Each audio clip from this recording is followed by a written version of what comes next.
Welcome back to the second edition of the MPHS Podcast. I'm your host, Aristos Xanthus.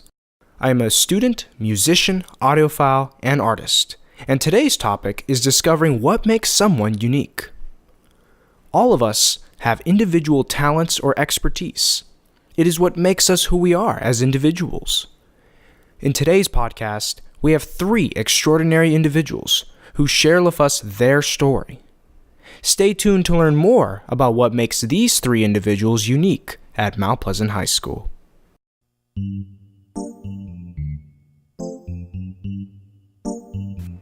At most schools, many students participate in a variety of sports as extracurricular activities. Football, basketball, soccer, tennis, bowling? Although it is not as common as its counterparts, bowling is a serious sport that takes a lot of skill, time, and dedication to master.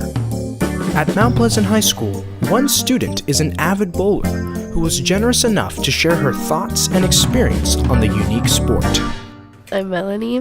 I'm an 11th grader, and I go to Mount Pleasant High School, and I'm a bowler. Melanie had the unique opportunity to be introduced to bowling at a very young age. My grandfather used to bowl, and he worked at a pro shop in Cupertino at Homestead Lanes. And basically, ever since I got out of the hospital when I was born, I'd go there every day. And I just started going down to the lanes, picking up balls, just throwing it. And then basically from there on, I would ask people, because I wouldn't like to practice alone. So I'd just go up to people like, hey, can I bowl with you? And that's how I kind of just started being social and bowling.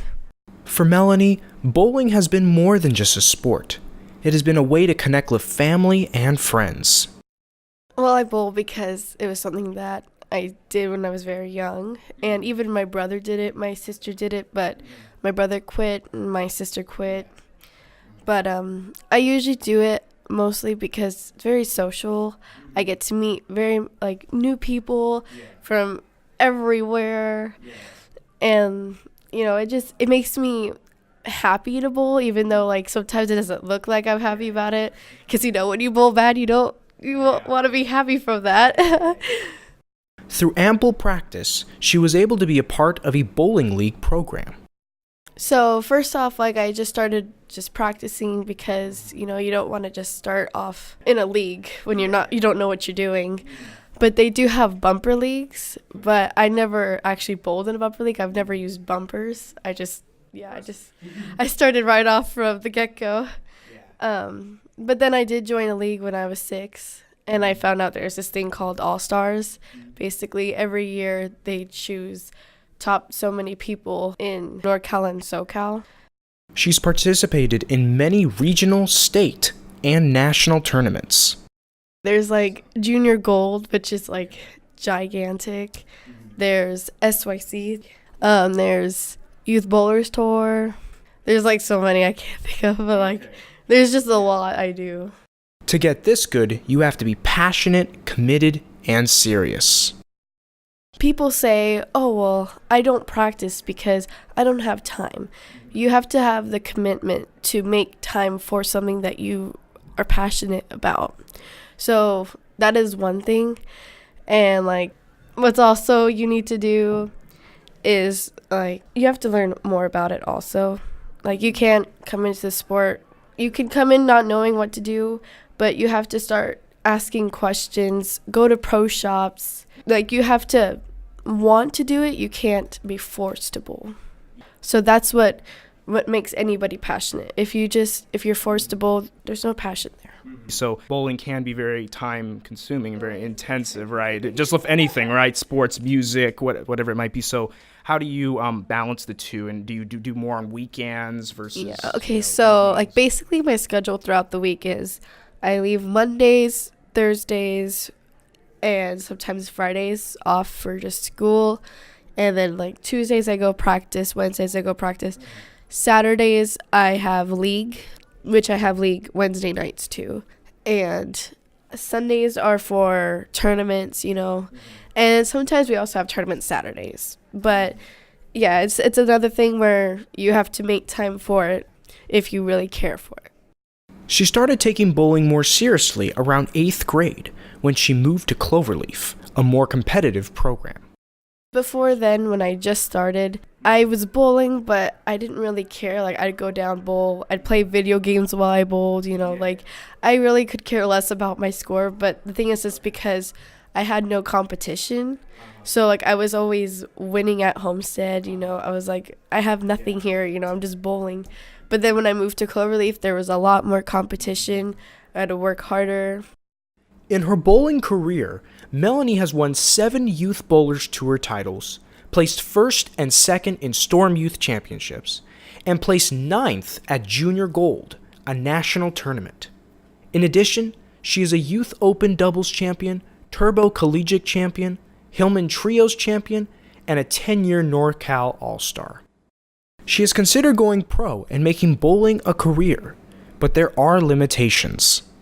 Yeah, so I want to do bowling when I get older, but I know I need that. I know, like, bowling I can't make a live off of it because, like, you don't win everything, and you can't live in a house and you don't have a tournament every single day, every single weekend. So, like, I want to go to college, major, yeah. So yeah, I'm gonna I'd say bowling would be like a side job basically. Nonetheless, she wants to pursue bowling in college. The one place I've been looking at is NCA&T, which is North Carolina Agriculture and Technology. And I've been looking at that place for a while now. And, I think I could get into the school and I think I could make the team. NCAT is a smaller school that isn't as renowned for its bowling program, but she feels that she would have a better experience being a part of that team versus a more popular school's team. Some people want to go for, like, the top schools. Like, there's schools like Vanderbilt. There's schools like Wichita. And, like, those are, like, really good bowling schools. But for me, like, I wonder, like, do I want to be on a great team but sit on the bench during competition? Because not everybody can bowl. But everyone could be on the team, I'm sure. But, yeah, not everyone can bowl. So I'd rather represent a school that isn't, like, winning all of them and represent them and, make a new team, make new friends, obviously. Melanie shared her perspective on being a female bowler. It's tough, people say if you bowl against a guy, you'll probably lose because they've got more revs than you or more speed than you. And it's really nothing about that. It just, once you let go of the ball, you have no control over it. It's just something that, you put faith in. But really, like, a pro bowler, Kelly Kulik, she's been to a tournament and she went against the guys and the girls and she won it. So it's not really about gender. It's more just about how lucky you are one day. Because, some pins where they stand up when you hit the pocket perfectly. It just happens. I asked Melanie why bowling is underrated as a sport. I'd probably say because it's not the easiest sport. There's so much math. There's so much, there's just so much to learn about it. And it's hard to explain. But, in baseball, you just got to hit the ball and run. In bowling, you have to know the lane pattern, know your ball, make sure you know where to stand, and in, all these other sports, you could see the goal, in golf, you have to hit it in the hole. With bowling, your target is invisible, really. The oil you can't see. So it's just harder to know what is going to happen because you can only see what's going to happen. And then you hope to have a good end result. So that's probably why it's not well known. It's because it's a more complicated sport than most. Regardless, the game has taught her many life lessons and skills. You learn that you have to relax. Whenever you do anything, you can't be pressured because, you get up there and you have something in your mind. But if you don't clear it, then you overthink. Which is just all bad. It's bad for school, too. I've been through it. I've had, there was one point in time where I had, a headache every single day of every single week just because of overstressing. So with bowling, you really need to calm down. You think about the shot off the approach, visualize where you want to throw the ball, and then when you get on that approach, you just need to be clear-minded. Lesson learned: be confident and don't overthink it. With a sport as technically demanding as bowling, it's best to focus on the shot and let the ball fly. Although bowling isn't as popular as other mainstream sports, it makes those who excel at it that much more unique.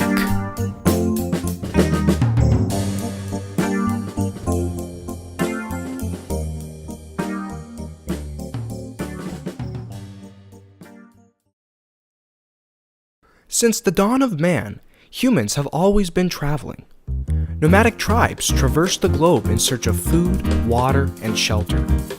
In more modern times, others travel to find a better life. But some travel because it's more than just getting from point A to point B. It serves as a learning opportunity to find one's identity. A history teacher at Mount Pleasant has traveled the world and was eager to share his experience. I am Tom Tran.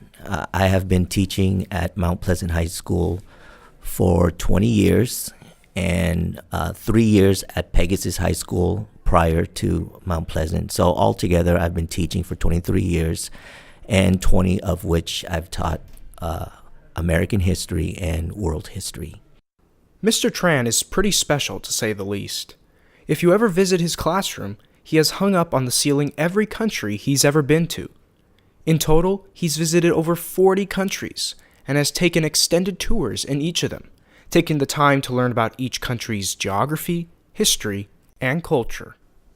I normally try to give myself a couple of days solo so I can experience the culture on my own before I join the tour. And then when I join the tour takes me through the countries, and I'm traveling with a group of people, and we develop friendships, we stay in touch. One of the farthest trips he's taken was to South Africa.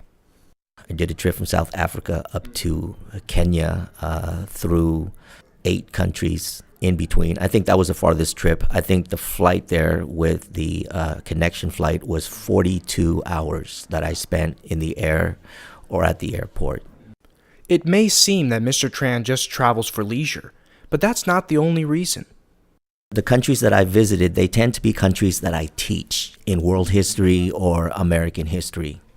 And so the countries that I teach, they tend to revolve around Europe, Africa, Asia, and also Latin America. But Latin America is close to home, and so I will visit Latin America last. And the places that are far and more difficult, I'm visiting sooner while I still have the physical strength. By traveling all around the world, he has gained a different perspective on life.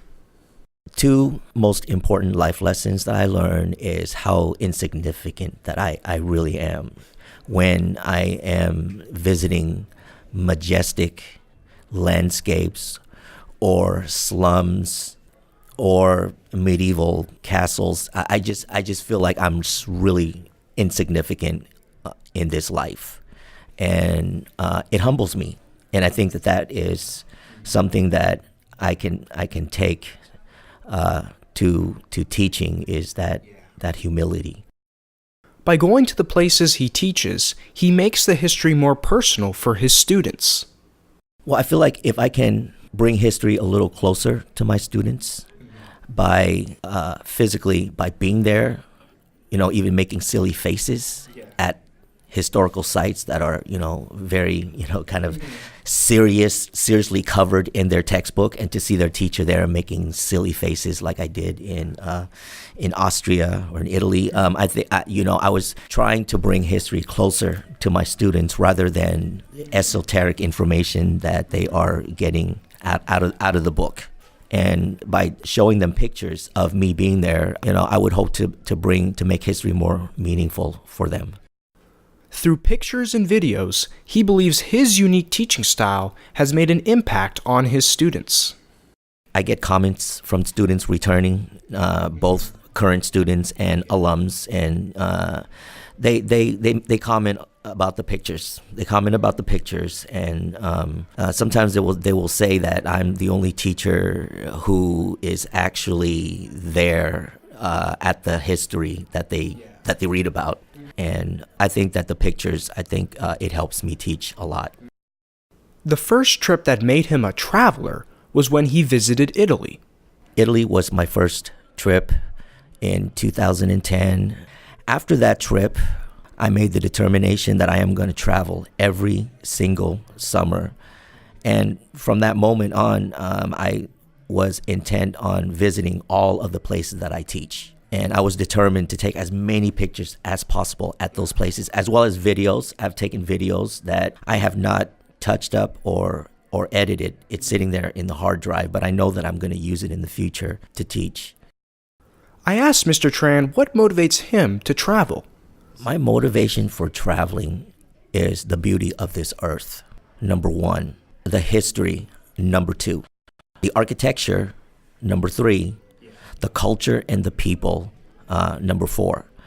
The landscape, for example, when I'm standing in front of Victoria Falls, it's just absolutely beautiful. I don't have any words to say. Or when I'm sitting at the Namibia Canyon, I just feel so small and so insignificant by the beauty that I feel very inspired to travel every single year. And the architecture, every single country have their own unique architecture and history, the people and the culture. And students always ask me, Mr. Tran, do you have a favorite country or a favorite place? I don't have a favorite country or I don't have a favorite place, because every single country, every single town, every single locality, they teach me different lessons. And so I learn everywhere I go. He believes that you have to be a lifelong learner in order to be a great teacher. I am a lifelong student, for sure. And even every single year, even in my classroom, even though I've taught the same subject for 20 years, students will teach me every single year lessons, every single year. And so to be an effective teacher, a person must embrace learning for his entire life. And so, therefore, I am a lifelong learner. Mr. Tran encourages everyone to travel because it makes you more aware and humble, and it teaches you a little bit about yourself. I encourage everyone to travel because traveling is so inspiring. Traveling is food for the soul. I already mentioned the beauty, but experiencing the inequality of this earth makes me feel how lucky I am to live in this country.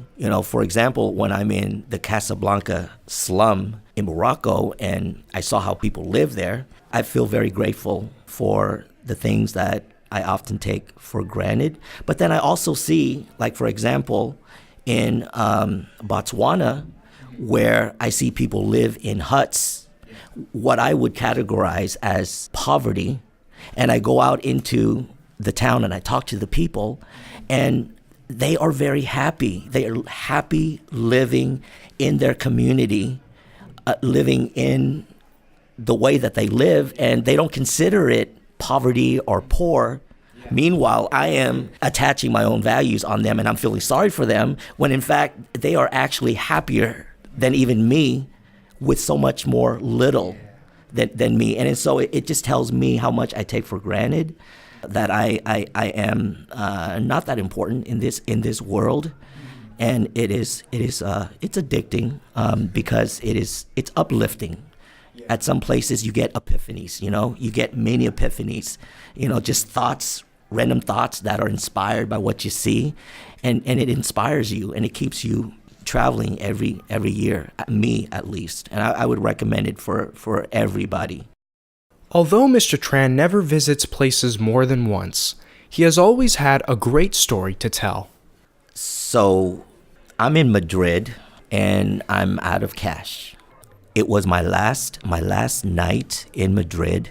I have to catch a flight out to Paris. I have to catch a flight out to Paris. And I have already secured a room in Paris.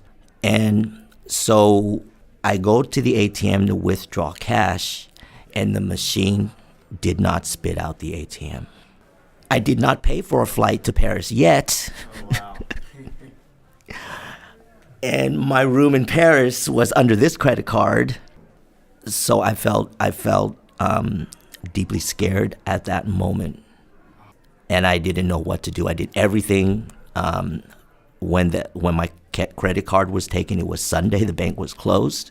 Long story short, as it turned out, I had my mom's American Express for an emergency, so I was able to purchase a flight, and I was able to secure a room in Paris. But yeah, that was one of the scariest moments. And you'll get a lot of those different experiences, right? Just from traveling, you're gonna, not only is it just seeing the places, you're actually gonna learn just by traveling, right? Every single year, there's a story. Okay, so when I was in Africa, my roommate owed me $1,000, his share of the rent, which was supposed to go into my bank account that I was gonna use in Africa. His check bounced. I was in Africa $1,000 short. So you get problems and you have to troubleshoot. You constantly have to troubleshoot. And so when you're traveling, you learn to think on your feet. You learn to be very resourceful because you confront, you face a lot of problems. Mr. Cavada, he knows this. You get all kinds of hiccups and you have to resolve and troubleshoot. After encountering some hardships, Mr. Tran used traveling as a therapy, and it later became a passion that he wanted to share with his students as a teacher. He recalled from his high school experience that learning wasn't engaging. Because when I was going through school, the way that I learned was through sitting and doing book work. The period, my teacher would write the page number and the section in the book, and we would just all do the book work, and we would get kicked out. If we talked, there was no talking, just book work, silent. And so I wanted my students to have a meaningful experience with history, and I felt that if I can at least be there, because I remember reading in the book all the information about Auschwitz and Berlin and Moscow, and there were just words out of a book, and I just didn't see its relationship to me. And I just thought that if I can be there at that very place that they're reading, and if I can just stand there and oftentimes even make silly faces there, then I can at least show them that these places are real, and help make the story more meaningful and real. So that was my intent. That's why I visit places that I teach. Through his love of traveling, Mr. Tran has been able to inspire his students in the classroom and to help them grasp history in a new way. His untraditional but effective teaching style engages students with his use of interactive pictures and videos taken from his trips from around the world. That is what makes Mr. Tran a unique individual at Mount Pleasant.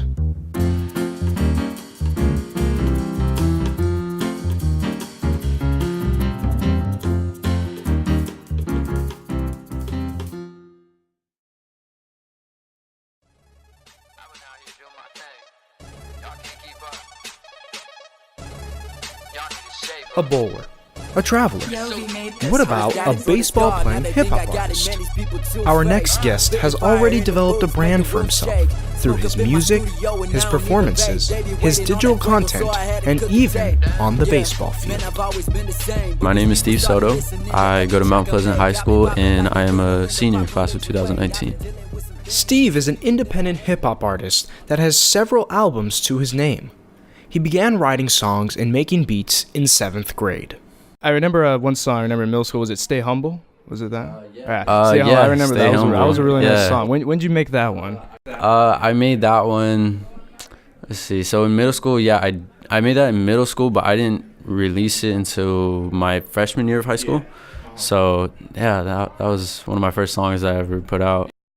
One of the unique aspects about Steve is how he creates his music. Most of his songs will start out as a story. Most of my songs, there's always something behind it. There's always something I put out. Whenever I'm writing a song, there's like stuff that I'll be saying that sometimes doesn't. Like I would say like the storylines of each song is kind of something that I'm going through or that I see someone else is going through, stuff like that. But when it comes to writing out the lyrics, there's a little magic that goes into it. It's kind of funny, like when I feel a certain type of way, I have no idea how to explain it. But if I get in there and I start writing and stuff, I know exactly how to explain it. Steve is talking about the creative process. As a musician and composer myself, I know exactly what he's describing. When you feel a certain way, you'll gravitate towards the mic or the piano and begin writing lyrics or composing melodies. You get into this creative mode, but when you get out of it, it's much harder to write or compose. How and why this phenomenon occurs remains a mystery. Sometimes it happens out of the blue. There's some songs that I've made that I didn't mean to make. Like I kind of just made like me and my boys there in the summer, like me, Pete, Anthony, like we would just be listening to beats and then we would just be rapping stuff like randomly, like funny stuff. And then out of nowhere, like, yo, that would be a cool song. And then we just make it. Steve believes the creative process may have to do with our emotions. I think music is a very important outlet, not just to me, but for many other people. Like even if they don't make music, if they hear music that relates to them, how they feel or anything, that's when they start listening to it and playing it over and over. Because it's emotional. Yeah. And they get connected to it, and I think that's one of the most like beautiful parts about music. To make these songs, Steve draws inspiration from many great modern rap artists. The first rap music that I listened to was Lil Wayne. He was my first like whoa, what is this? Like this sounds cool. That's what really got into me. And then after that, I started listening to like Drake. I started listening to Kendrick Lamar. Like the nowadays, like Lil Uzi Vert, Lil Skies, like all those. Like I think they're major creators, and I think it's really cool. Other than creating it, Steve thinks one of the best parts about his music is performing it live and seeing the reactions. I think the other fun part is performing, and when you're performing, to hear other people singing your songs that about how you feel, I think that's crazy. Like that's pretty cool. And like on the inside, I'll be like, yo, that's dope. Like that's crazy, people. And then on the outside, I'll be like, oh yeah. But like in reality, everybody knows that's cool. Like that's something super dope, like to experience. And I feel like every artist, no matter what kind of music they do, I feel like they experience that in some type of way. Just recently, he released his latest album, Us Against the World, which is on iTunes, Spotify, Apple Music, and more. Steve hopes to be making an impact with his music and to inspire others.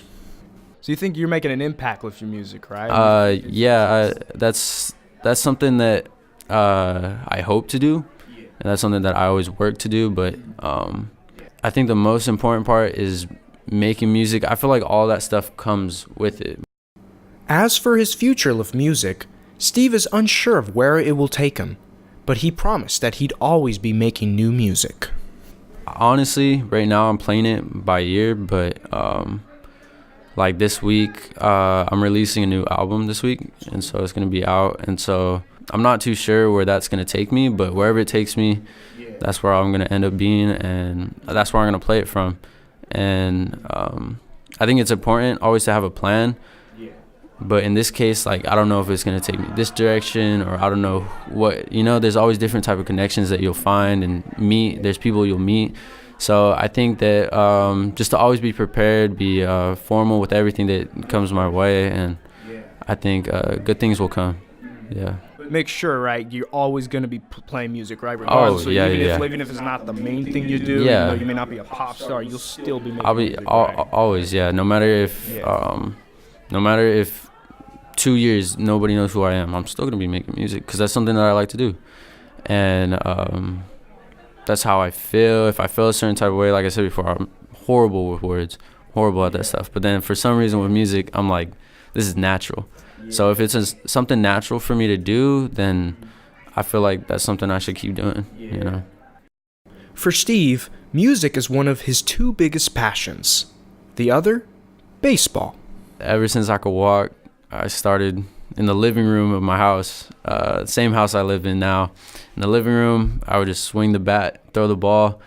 And I think I got into it because of my dad. He loved baseball. He played baseball at a young age as well. And on the TV, he would always have baseball on. So, like, around the house, that's something I'd always see. And then I would ask to get, like, a bat or, like, a ball. And then ever since, there's, like, videos of, like, me. I was, like, real small, and I could barely even walk, but I still had a ball in my hand. I still had, like, something to deal with baseball. Steve is the starting pitcher for the Mount Pleasant varsity baseball team. Just like with music, Steve's dad was a major influence with baseball.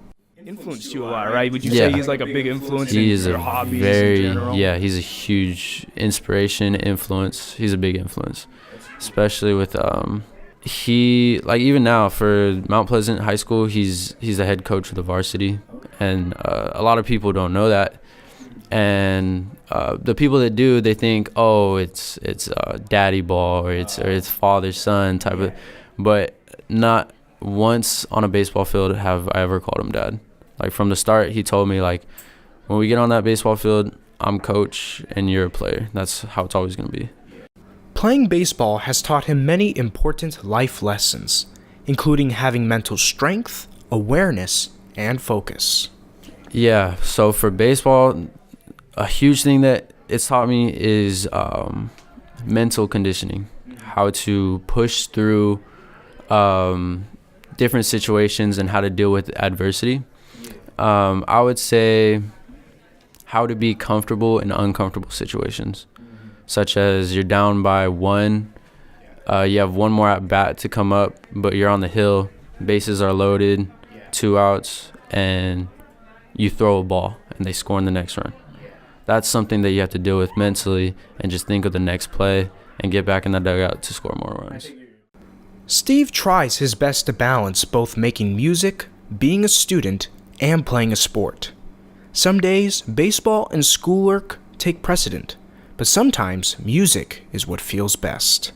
Like I said, music is more of a hobby. I'm really focused with baseball, so I'd say, like, if I do baseball and then I have practice, and then right after practice, if I have homework, then, like, that's no music for me.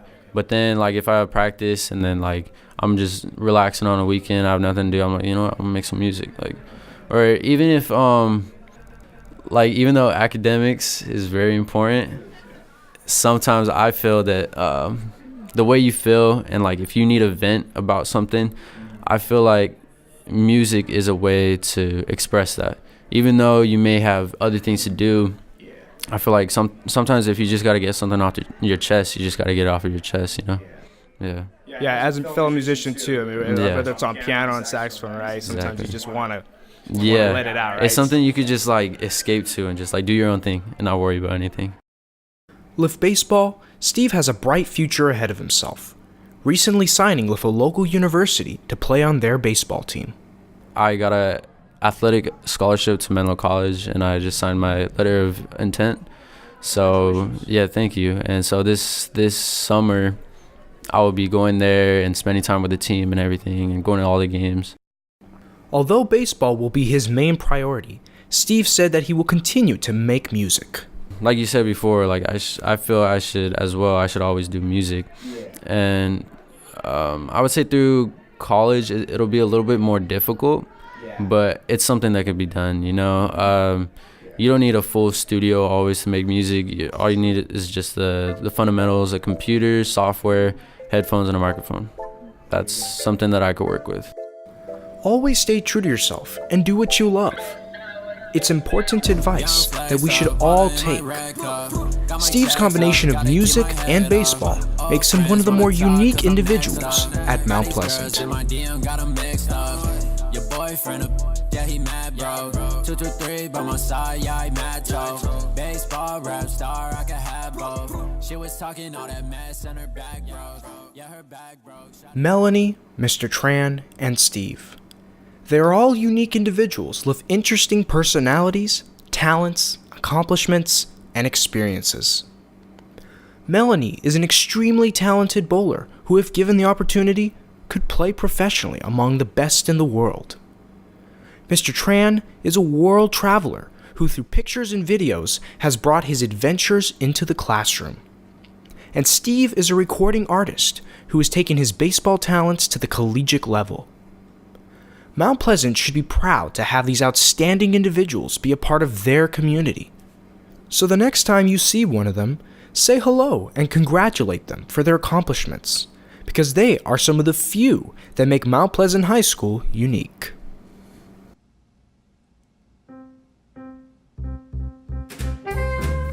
I'd like to thank all the guests who obliged to share their knowledge and ideas and be featured on this podcast.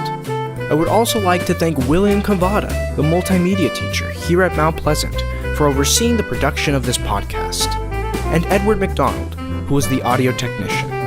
I, Aristos Xanthus, was the producer, editor, and host. You can follow me on Facebook, Twitter, and Instagram, and listen to my music on iTunes, Spotify, Apple Music, Amazon, and more. Thank you for taking the time to listen to the MPHS Podcast.